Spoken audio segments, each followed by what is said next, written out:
हरे कृष्णा। सभी भक्तों का हार्दिक स्वागत है आज के इस प्रातःकालीन भगवत गीता क्लास में।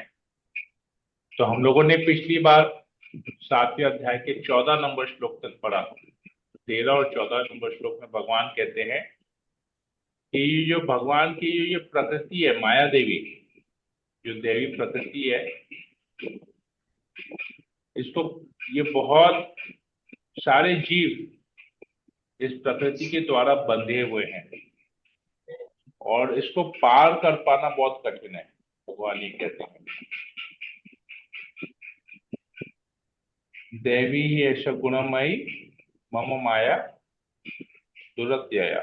ये जो मेरी प्रकृति है तो पार करना करना बहुत दुर्लभ है, कठिन है। और इसी प्रकृति के ये 3 गुणों के द्वारा, माया देवी के द्वारा, जो लोग इस माया के चंगुल में है वो लोग मुझे नहीं जान पाते। भगवान कहते हैं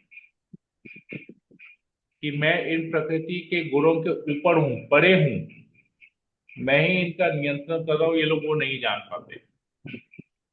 तो भगवान कहते हैं परंतु जो मेरे शरणागत होता है वो तुरंत ही इसको बहुत सरलता से पार कर लेता है। ये हम 13 और 14 नंबर श्लोक में पढ़ते हैं। तो आज हम लोग इसमें और आगे पढ़ेंगे कि कौन ऐसे लोग हैं जो भगवान के प्रति शरणागत नहीं होते और कौन ऐसे हैं जो भगवान के प्रति शरणागत होते हैं। मतलब जिनको इच्छा है इस भगवान की इस माया शक्ति को पार करने की इच्छा कौन रखता है और कौन नहीं रखता है, कौन इसके द्वारा बंधा रहना पसंद करता है। ओम अज्ञानतिमिरान्धस्य ज्ञानांजना शलाकया चक्षुरुन्मीलितं येन तस्मै श्री गुरुवे नमः। नमो विष्णुपादाय कृष्णप्रेष्ठाय श्रीमते भक्तिवेदांत स्वामिनिति नामिने। नमस्ते सरस्वती देवे गौरवाणी प्रचारिणे निर्विशेष शून्यादि पाश्चात्य देशकारिणे। हे कृष्ण करुणा सिंधु दीन बंधु जगतपते गोपेश गोपिका कांता राधा कांत नमस्तुते। तप्त कांचन गौरांगी राधे वृंदावनेश्वरी कृष्णमानुसुते देविका मामी हरि प्रिय। हे कृष्णा करुणा सिंधु दीन बंधु जगतपते गोपेश गोपिका कांता राधा कांत नमस्तुते। तप्त कांचन गौरांगी राधे वृंदावनेश्वरी नीलाचल निवासाय नित्याय परमात्मने बलभद्र सुभद्राय मंचा कल्पतरुभ्यश्च कृपा सिंधुभ्यश्च पतितानां पावनेभ्यो वैष्णवेभ्यो नमो नमः। जय श्री कृष्ण चैतन्य प्रभु नित्यानंद श्री अद्वैत गदाधर श्रीवासादि गौर भक्तवृंद। हरे कृष्णा कृष्णा कृष्णा हरे हरे, हरे राम राम राम हरे हरे। मंगलाचरण की जय। ओम नमो भगवते वासुदेवाय। ओम नमो भगवते वासुदेवाय। ओम नमो भगवते वासुदेवाय। भगवत गीता अध्याय 7 श्लोक नंबर 15। न मां दुष्कृतिनो मूढ़ा प्रपद्यन्ते नराधमा माया अपहृत ज्ञाना आसुरम भावमाश्रिता। तो भगवान कहते हैं कि 4 प्रकार के लोग हैं। कौन? दुष्कृतिनो मूढ़ा। मूढ़ा मतलब मूर्ख व्यक्ति। नराधमा, जो नर में मतलब जो मनुष्य में सबसे अधम है। माया अप्रहित ज्ञाना, जिसका ज्ञान माया द्वारा हर लिया गया है। और आसुरम भावम, जिसका आसुरिक मेंटालिटी है। आसुरिक मेंटालिटी मतलब पाप करने का मेंटालिटी है, शास्त्र के विरुद्ध कार्य करने का मेंटालिटी है। तो ये 4 प्रकार के लोग कहते हैं, भगवान कहते हैं न माम, मेरे प्रति शरणागत नहीं होते, मेरी शरण ग्रहण नहीं करते।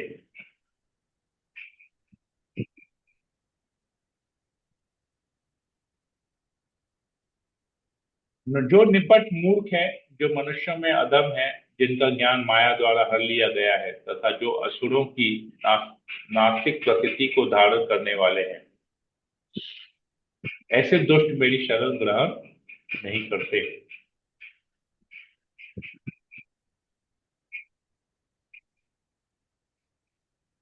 तो इसके बारे में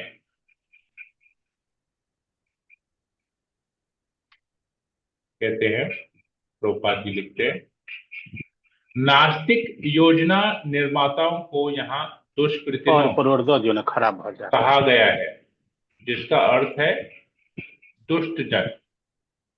कृति का अर्थ पुण्य आत्मा होता है। नास्तिक योजना निर्माता कभी कभी अत्यंत बुद्धिमान और प्रतिभाशाली होते हैं, क्योंकि किसी भी विराट योजना के लिए चाहे वह अच्छी हो या बुरी, बुद्धि की आवश्यकता होती है। लेकिन नास्तिक की बुद्धि का प्रयोग परमेश्वर की योजना का विरोध करने में होता है। इसीलिए नास्तिक योजना निर्माता दुष्कृति कहलाता है, जिससे सूचित होता है कि उसकी बुद्धि तथा प्रयास उल्टी दिशा की ओर होते हैं। भले कोई क्यों बुद्धिमान क्यों ना हो, परंतु अगर उसका प्लानिंग, उसका बुद्धि भगवान के विरुद्ध जाता है तो उसे दुष्कृतिनो कहा जाता है, उल्टी दिशा में। मूढ़ा, मूढ़ा कौन है? बोलता है वो जो कठिन श्रम करता है।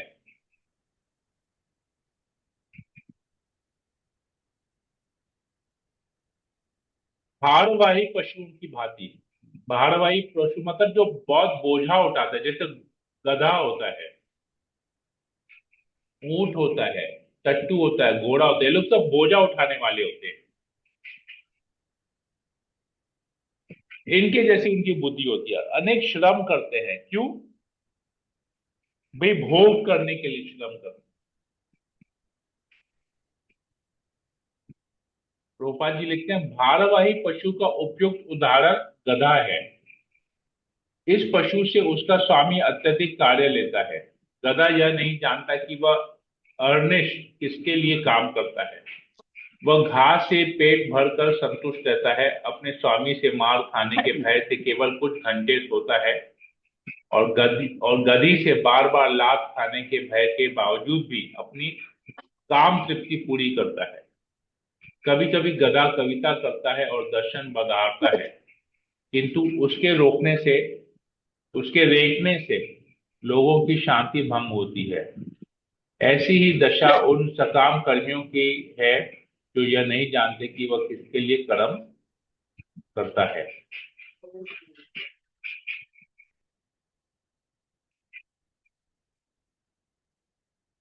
वह यह नहीं जानते कि कर्म यज्ञ के लिए है।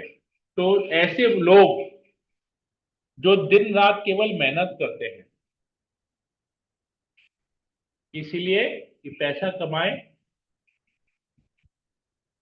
और कैसे उस पैसे से भोग किया जाए, जीवन के लक्ष्य के बारे में नहीं जानते।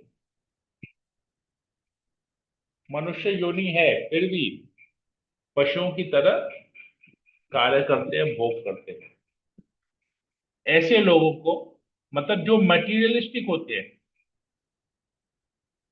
जो भौतिकतावादी लोग हैं, उनको यहाँ पर तो इनको मूढ़ा कहा गया है, बेवकूफ कहा गया है, अल्प बुद्धि वाला, कम बुद्धि वाला कहा गया है।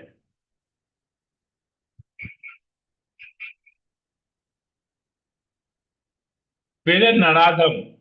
नराधम मतलब नरों में जो अधम है, मतलब जो नीचे नीचे की जो योनियां है, मतलब जो शूद्र जाति है, ऐसे लोग जो ईश्वर विहीन होते हैं, धर्म को नहीं मानते, ज्ञान नहीं लेते, धर्म के बारे में नहीं जानते, गंदगी में रहते हैं हमेशा, वैसे लोग नरों में अधम।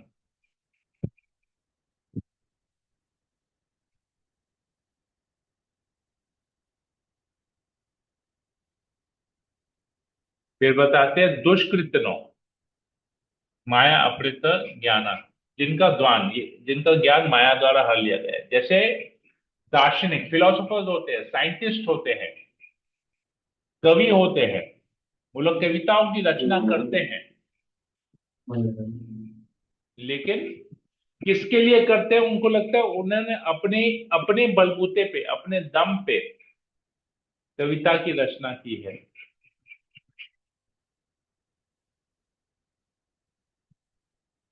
और फेमस बनते हैं। साइंटिस्ट जो उनको लगता है कि उन्होंने कुछ नया जो है डिस्कवरी किया है, नया कुछ एक्सपेरिमेंट किया, नया कुछ बनाया है। फिलोसोफर होते हैं जो अपनी अपनी फिलोसफी देते हैं। ये सभी लोग उनको सुने, उनकी बात माने, ऐसे लोग, इनका ज्ञान माया द्वारा हर लिया गया है। साहित्यकार जो अलग अलग पुस्तक लिखते हैं, ईश्वर विहीन पुस्तक लिखते हैं, अपनी स्टोरी, अपनी फिलॉसफी उसमें डालते हैं, ये सब, इनका सबका ज्ञान प्रभुपाद कहते हैं माया द्वारा हर लिया गया। तो भगवान यही बता रहे हैं, माया माया अपहृत ज्ञाना, हर लिया गया है माया द्वारा। क्यों? क्योंकि साइंटिस्ट अपनी खोज खुद करता है, उसको ये नहीं पता कि ऑलरेडी भगवान ने सब कुछ दे रखा है।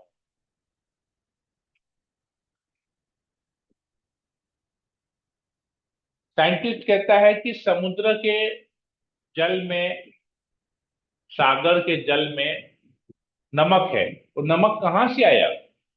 भाई तुमने तो डिस्कवर कर लिया, खोज कर ली कि समुद्र के जल में नमक है, परंतु नमक आया कहां से?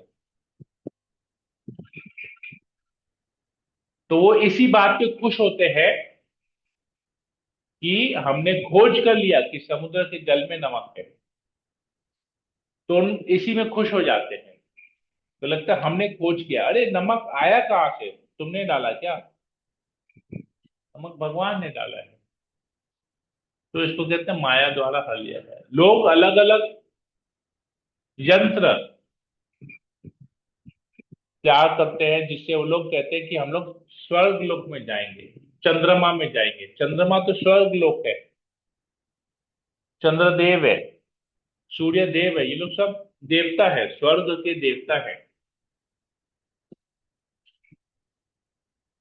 तो कहते हैं कि हमने गए, हम गए, अरे ऑलरेडी वहां पर देवता है, उनको कंट्रोल कर रहे हैं भगवान, ऑलरेडी वहां पर। अर्जुन होके आया था स्वर्ग, इंद्र से युद्ध करके आया था, इंद्र से मिल के आया था, शिव जी से युद्ध किया था। तो ये सब बेकार जो है, ये बता रहे हैं यहाँ पर।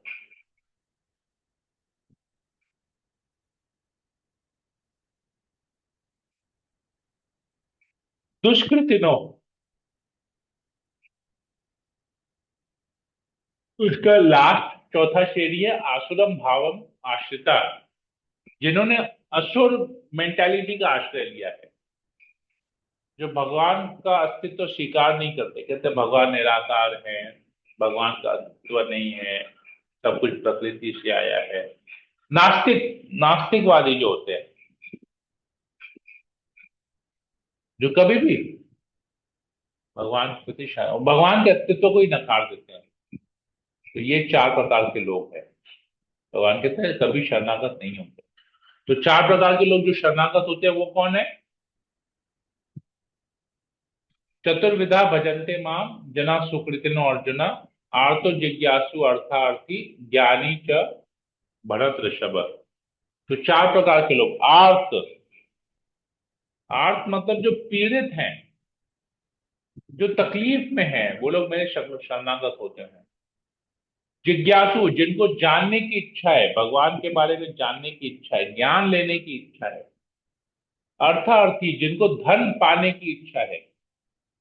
और जो ज्ञानी, जिनको ऑलरेडी ज्ञान मिल चुका है, परंतु ज्ञान को उस ज्ञान की अनुभूति करना चाहते हैं।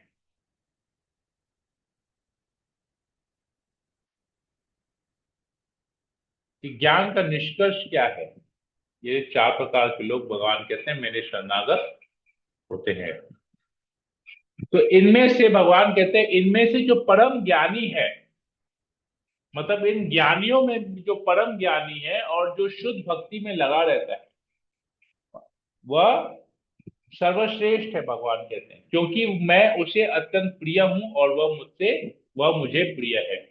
तो इन ज्ञानियों में भी जो सर्वश्रेष्ठ ज्ञानी है, वो जो मेरी भक्ति कर रहा है, शुद्ध भक्ति कर रहा है, भगवान कहते हैं वो मुझे बहुत प्रिय है। मैं भी उससे प्रिय हूं, वो भी मुझे प्रिय है। निस्संदेह भगवान आगे कहते हैं ये सब उदार चेता व्यक्ति है, किंतु जो मेरे ज्ञान को प्राप्त है उसे मैं अपने ही समान मानता हूं। वह मेरी दिव्य सेवा में तत्पर रहकर मुझ सर्वोच्च उद्देश्य को निश्चित रूप से प्राप्त करता है। भगवान कहते हैं ये सब लोग जितने भी ज्ञानी है, सब लोग उदार चेता है, किंतु जो मेरी भक्ति कर रहा है, मुझे जान रहा है कि मैं परम पुरुषोत्तम भगवान हूं, ये सोच के अगर वो मेरी भक्ति में सेवा करता है, तो मैं उसे अपने से ऐसा मानता हूं। मतलब उसमें और मेरे में कोई अंतर नहीं है। भगवान कहते हैं मैं अपने समान ही उसको मानता हूं।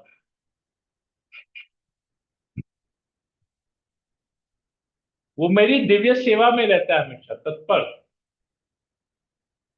और उसका फिर जीवन का उद्देश्य क्या है? भगवान की सेवा प्राप्त करना, प्रत्यक्ष सेवा प्राप्त करना। भगवान कहते हैं वो निश्चित रूप से उसे प्राप्त करता है। मतलब जो मेरी भक्ति कर रहा है, वो निश्चित रूप से मुझे प्राप्त करेगा। भगवान कह रहे हैं यहाँ पर एकदम क्लियर, स्पष्ट है कि डायरेक्टली भगवान कह रहे हैं। तो मतलब अगर हम भक्ति कर रहे हैं, तो भगवान के हिसाब से हम परम ज्ञानी हैं। मतलब यह है कि अगर हम भक्ति कर रहे हैं, तो भगवान के हिसाब से हम परम ज्ञानी हैं, और हम अंत में इस शरीर को छोड़ के भगवत धाम जाएंगे। भगवान ये गारंटी दे रहे हैं, क्योंकि हम भगवान के प्रिय ऑलरेडी बन चुके हैं। भगवान ही कह रहे हैं वो मेरे प्रिय है, मैं उसका प्रिय हूं, वो मेरा प्रिय है। तो कहते हैं कि ये ज्ञानी कैसे भक्ति में, ज्ञानी कैसे भक्ति करता है। भगवान कहते हैं उन अनेक जन्म जन्मांतर के बाद जिसे सचमुच ज्ञान होता है, वह मुझको समस्त कारणों का कारण जानकर मेरी शरण में आता है। ऐसा महात्मा अत्यंत दुर्लभ होता है। तो कहते हैं अनेक अनेकों जन्मों के बाद ज्ञान लेते लेते लेते लेते अंत में उसे ये पता चलता है कि वासुदेव सर्व इति, मैं सभी कारणों का कारण हूं।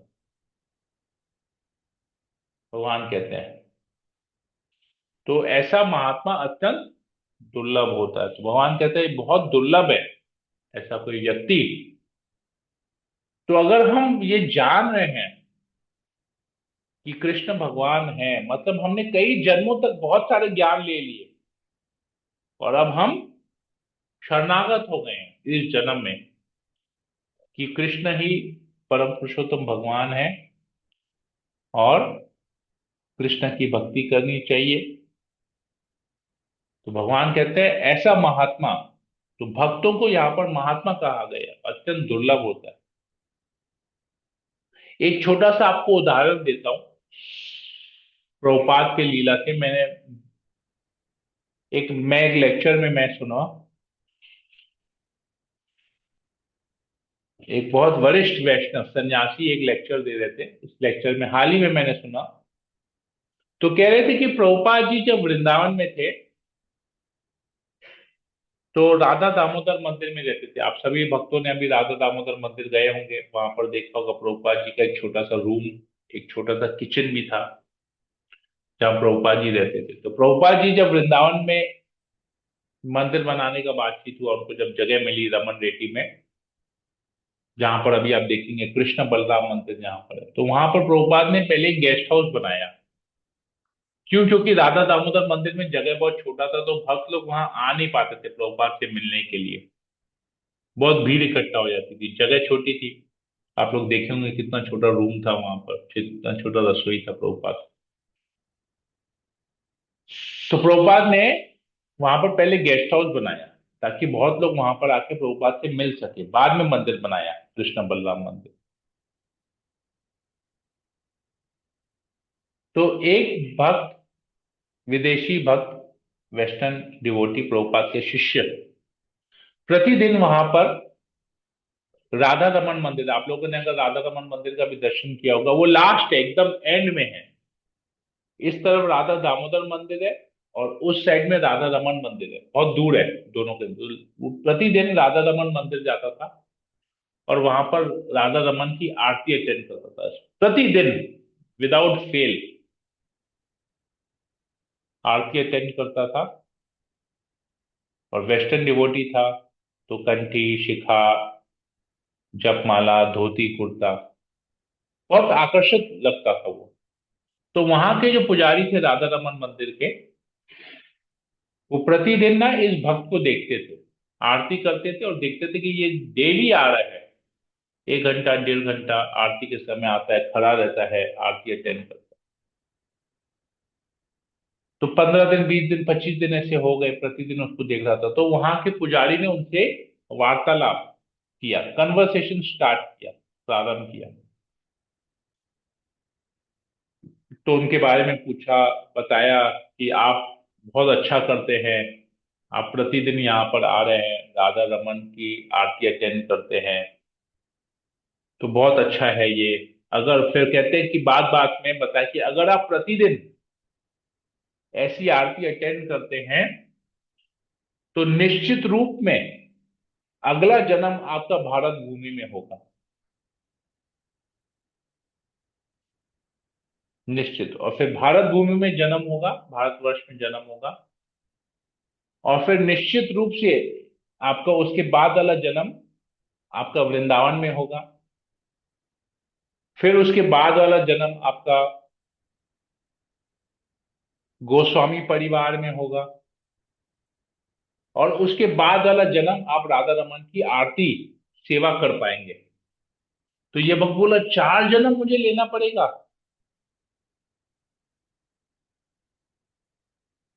4 जन्म मतलब आज जो मैं आरती देख रहा हूं, वो आरती जब मुझे करने का सौभाग्य प्राप्त करने के लिए 4 बार मुझे जन्म लेना पड़ेगा।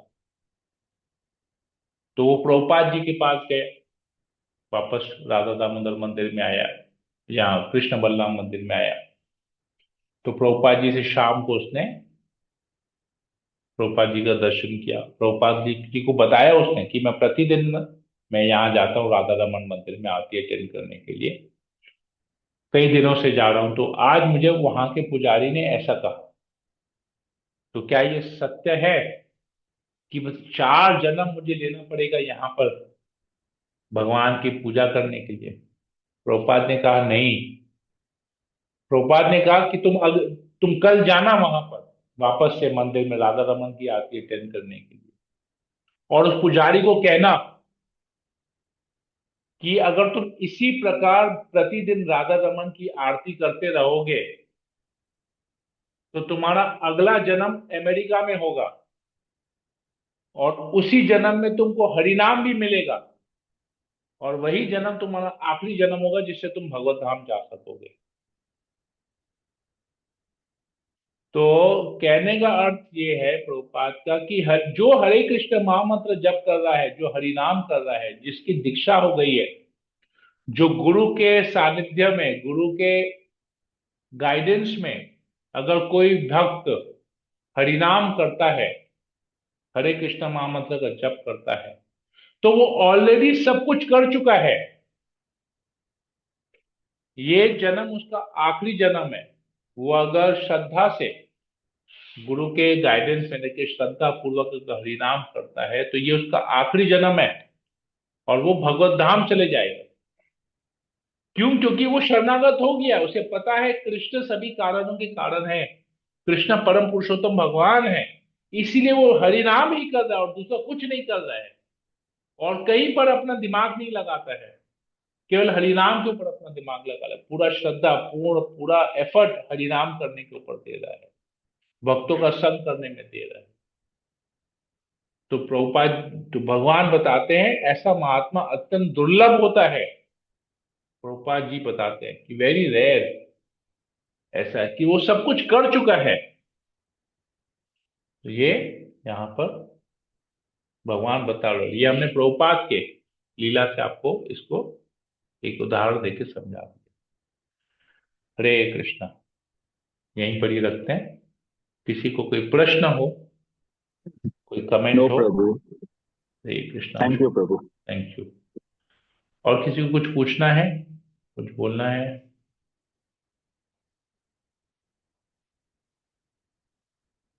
अखिलेश प्रभु, अंजू मित्तल माता जी, जयंदानी जानकी माता जी, नहीं प्रभु जी, नहीं नहीं प्रभु जी, कोमल, रामकृष्ण कामत प्रभु, नहीं शांति प्रभु जी, माता बहुत जी। सुंदर से समझाया है प्रभु जी, बहुत अच्छा लगा। ओके। हरे कृष्णा प्रभु जी, दंडवत प्रणाम प्रभु जी। हरे कृष्णा। यस प्रभु, बोलिए। बस प्रभु जी, हरे कृष्णा। आप यही ओके, सुनने में आनंद आ रहा है। ठीक है। सुलेखा जायसवाल माता जी, सुमन देवी चौरसिया, तानिया प्रसाद। किसी को कुछ पूछना है? नहीं? हरे कृष्णा प्रभु जी, दंडवत प्रणाम। हरे कृष्णा। प्रभु जी, क्लास के मतलब क्लास में का कुछ नहीं पूछना है। प्रभु बोल रहा है जैसे किसी के घर में जैसे बच्चा हो जाए, जैसे घर में आ जाए, तो किसी का मरनी पड़ जाए तो कितना दिन पूजा या नहीं करना चाहिए?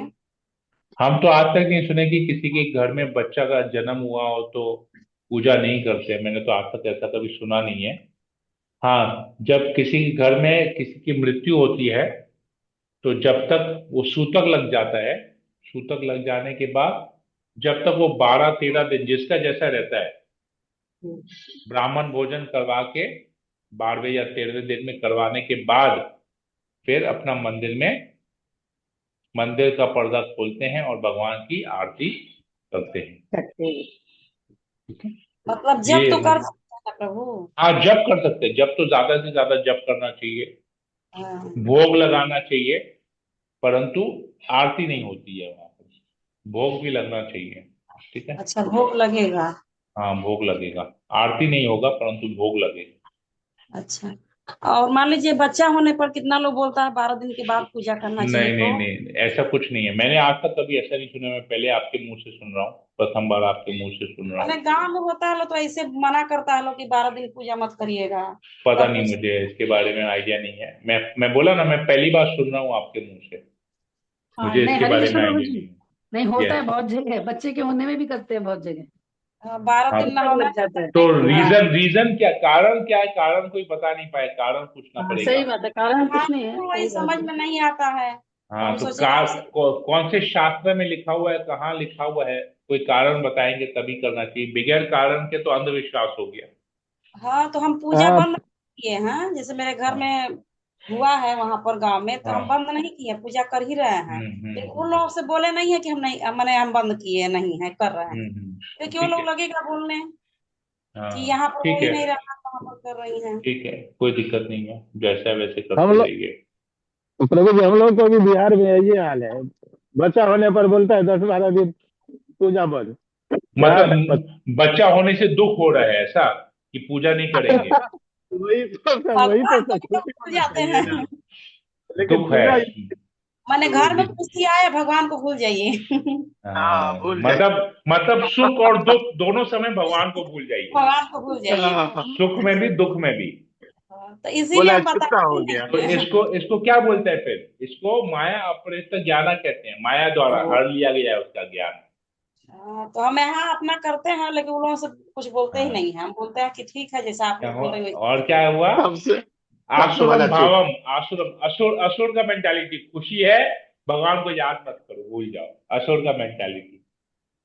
समझ जाइए क्या मेंटालिटी है, ये क्या सोच है। ठीक है। पूछा ना। हरे कृष्णा। ठीक और है। किसी हरे को कुछ कृष्ण। पूछना है? नहीं? ठीक है, तो दंडोत यही प्रणाम। रखते हैं। हरे कृष्णा, हरे कृष्णा, कृष्ण कृष्ण हरे हरे, हरे हरे हरे, राम, हरे राम राम। राम, हरे राम, वांछा राम राम। कल्पतरुभ्यश्च कृपा सिंधुभ्येव कृष्णा च सिंधु में पतितानां पावनेभ्यो पतिता नाम वैष्णवेभ्यो पावने नमो नमः। वैष्णवे नमो नमः। श्वेत वैष्णव भक्ति हरे वृंद की जय, कृष्ण श्रील हरे कृष्ण प्रभुपाद जय की जय, भगवत की गीता जय की जय। हरे की जय। हरे कृष्णा। राम, हरे राम, राम हरे राम, हरे